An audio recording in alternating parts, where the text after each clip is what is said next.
Ya, langsung saja Mas Fitra. Tadi kita sudah membicarakan mengenai arah APBN. Tadi Bu Yasti juga sudah memberikan masukan. Kita coba bedah dari pertumbuhan ekonomi dulu. Ini cukup ambisius, 5,2% sampai 5,8%. Apalagi kalau kita lihat kuartal 2 kemarin baru disampaikan BPS 5,12%. Tentu makin optimis ini pemerintah. Tapi kalau kita melihat lebih jauh lagi, ada beberapa tantangan-tantangan baik itu domestik, aktivitas bisnis melambat, kemudian daya beli masyarakat. Kalau kita lihat ke eksternal juga tensi dagang global dan juga perlambatan harga komoditas. Seberapa realistis sebenarnya pemerintah bisa menjelaskan kalau target ini possible gitu? Ya, jadi kalau kita lihat untuk tahun ini, kuartal 2 kita mencapai 5,12%. Salah satunya hikmahnya adalah ketika kita mampu untuk menggeser sumber pertumbuhan ekonomi. Ya, sebagaimana yang saya sampaikan tadi, PMTB aktivitasnya bisa sampai 6,99%. Nah, oleh karenanya kalau kita lihat ke depan, kita tidak hanya bisa membatasi diri dari sektor konsumsi saja. Kalau kita bandingkan ya kuartal 1 dan kuartal 2, sektor konsumsi sebagaimana tadi disampaikan Bu Esti, memang belum kemana-mana ya. Jadi di kuartal 1 tumbuh 4,95%, di kuartal 2 4,97%, yang artinya itu masih suboptimal di bawah pertumbuhan ekonomi itu sendiri.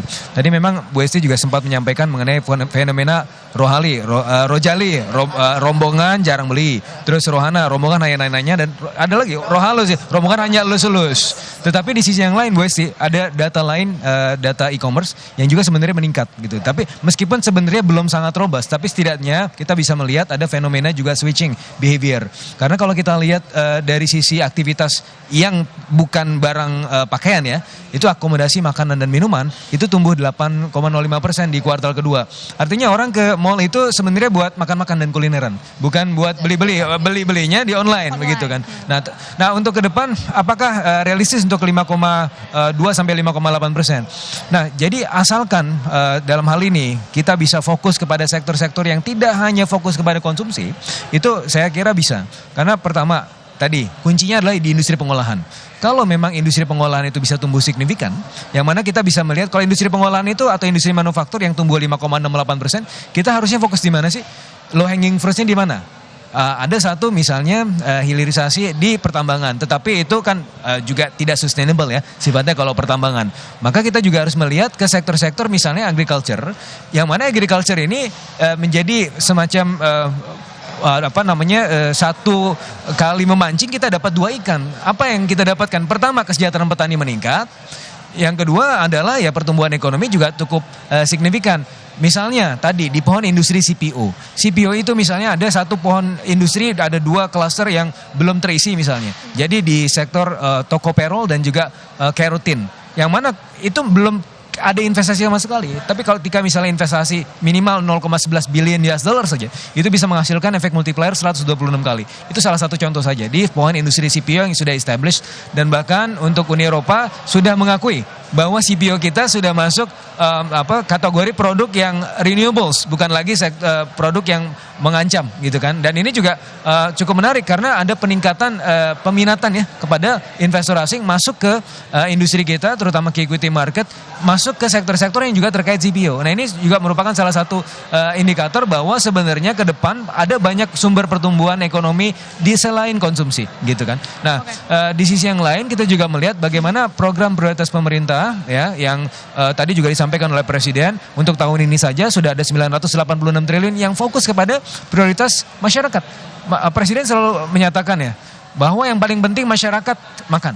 Nah, itu apa refleksinya? 986 triliun fokus kepada masyarakat dan peningkatan kesejahteraan masyarakat. Memang itu kalau kita lihat ya dalam kenyataannya dalam beberapa tahun terakhir, memang masyarakat masih tertinggal. Bu Esti juga pasti sudah melihat ya di Komisi 10 terutama ya, bagaimana indeks kualitas hidup, bagaimana juga tingkat pendidikan masyarakat kita masih di bawah rata-rata. Dibandingkan dengan Vietnam saja kita jauh tertinggal. Yang konteks yang underprivileged di Vietnam, tingkat kecerdasannya itu hampir sama dengan yang di kita itu yang privilege. Nah, ini kan berarti kan suatu hal yang tertinggal, ada lagging. Kalau istilahnya ini semuanya kita harus kemudian menghasilkan pertumbuhan yang inklusif. Aceh Mulu sempat menyampaikan ya, kita membutuhkan bukan extractive economic institution yang menguntungkan sekelompok elit, tapi kita membutuhkan suatu institusi yang disebut sebagai inclusive economic institutions, yang mana itu pembangunan adalah untuk rakyat, dan itu yang akan disampaikan akan menjadi fokus ke depannya gitu. Oke, tapi Mas Fitra, saya paham pemerintah ini lumayan optimis melihat data-data dari BPS misalnya. Tetapi di satu sisi banyak yang resah juga Mas melihat data ini, karena ketika kita lihat lagi sepertinya ada anomali, karena ini banyak yang berbeda perkiraan-perkiraan baik itu dari lembaga internasional maupun lembaga di dalam negeri sendiri secara independen. Mungkin dari data industri manufaktur yang misalnya ini juga terlihat ada sebenarnya di PMI ada kontraksi, namun kalau di BPS malah ini tumbuh. Kemudian juga ada data pertumbuhan konsumsi rumah tangga ataupun juga retail yang diklaim membaik, tapi ketika kita lihat di lapangan data-data seperti PPN-nya anjlok, kemudian juga penjualan mobil semester 1 ini turun, dan juga penjualan semen yang padahal sebenarnya BPS juga bilang konstruksi ini jadi tulang punggung ekonomi. Kalau dari pemerintah sendiri nih Mas melihatnya, bagaimana sih bisa menjawab keresahan ini? Apakah memang BPS ini punya metodologi baru atau apa? Metodologi tetap sama. Jadi kalau untuk PMI misalnya ya, Mbak, kalau kita lihat Purchasing Manager Index in Manufacturing berbeda dengan cara menghitung PMTB. Sebagai contoh gini ya, di kuartal 1, aktivitas Purchasing Manager Index in Manufacturing kita itu konsisten di atas 50, bahkan di bulan Februari sampai 54. Tetapi di kuartal 1 itu PMTB kita, pembentukan modal tetap bruto, itu cuma tumbuh 2,12%. Nah, artinya apa? Artinya ada lag. Lagnya apa? Purchasing Manager Index in Manufacturing artinya orang mensurvei manajer pembelian. Mungkin baru direalisasikan di kuartal kedua.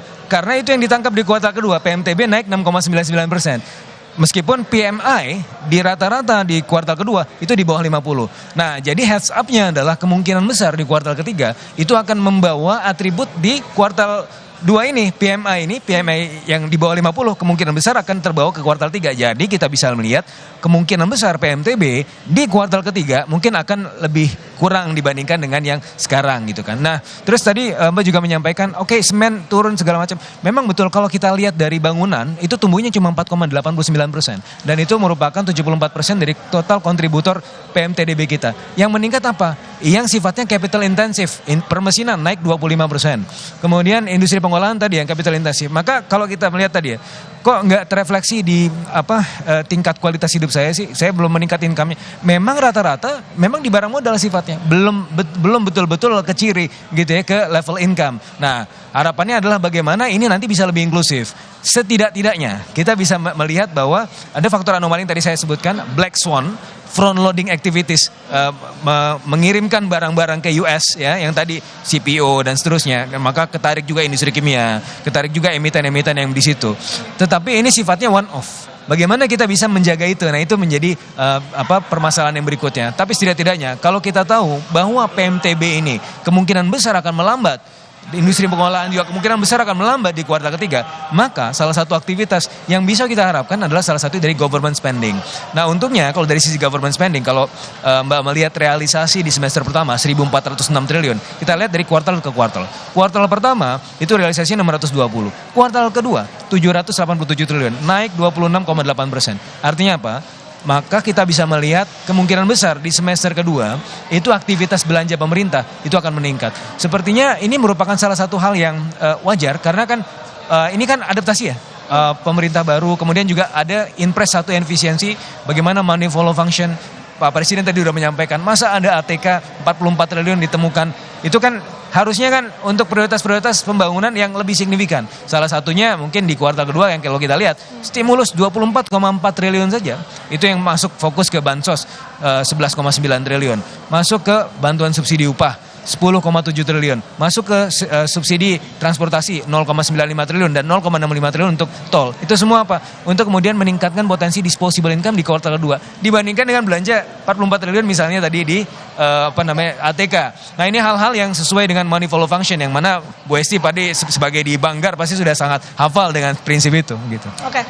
Yang saya tangkap dari Mas Fitra, berarti pemerintah paham kalau sebenarnya investasi yang masuk ke Indonesia ini memang capital intensive, which is gak matching dengan yang kalau sekarang kita menghadapi bonus demografi. Nah, ini jadi menarik kalau saya tanyakan ke Bu Esti. Sebenarnya apa yang harus dicermati pemerintah supaya bisa match match nih Bu, karena kita investasinya intensif di capital, sementara yang kita butuhkan yang sebenarnya padat karya. Gimana itu? Iya, jadi begini, saya harus memulai dari rilis BPS yang kemarin sudah disampaikan. Bagaimana BPS di dalam data-datanya menyampaikan bahwa, saya kembali ke angka kemiskinan yang sudah 8,47. Tapi sudahkah kita pelajari dengan detail dari angka 8,57 itu bagaimana dengan Gini rasio? Oke, Gini rasio juga turun.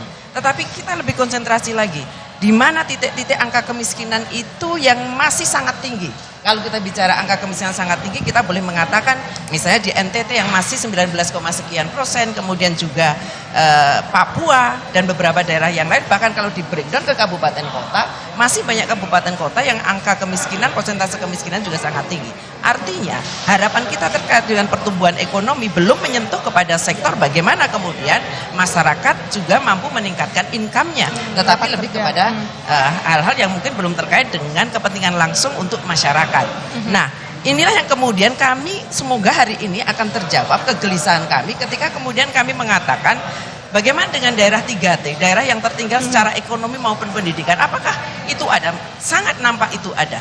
Kita boleh optimis lalu kita meningkatkan bagaimana pertumbuhan ekonomi kita, tetapi itu kalau kemudian membuat Gini rasio kita semakin jauh, ya saya kira semakin tinggi. Tentu itu tidak menjadi hal yang diharapkan oleh masyarakat. Belum bicara pendidikan. Baik, kita bicara soal sekolah rakyat. Yang sekolah rakyat ini saya kira cukup menarik untuk kita cermati. Yang sudah berjalan beberapa titik. Kemudian juga ada sekolah unggul Garuda. Lalu ada revitalisasi 14.000 atau 13 ditambah sekian ribu untuk pendidikan. Nah ini saya kira juga akan menjadi perhatian utama kita, concern kita. Apakah betul itu akan mampu direalisasikan? Gitu. Oke, akan sangat menarik kalau Mas Fitra sudah punya jawaban untuk mengakomodasi pekerjaan-pekerjaan untuk bisa menambah income dari masyarakat, tapi bisa disimpan dulu. Kita jeda sinak tetap di laporan khusus pidato Presiden era APBN dan Nota Keuangan 2026.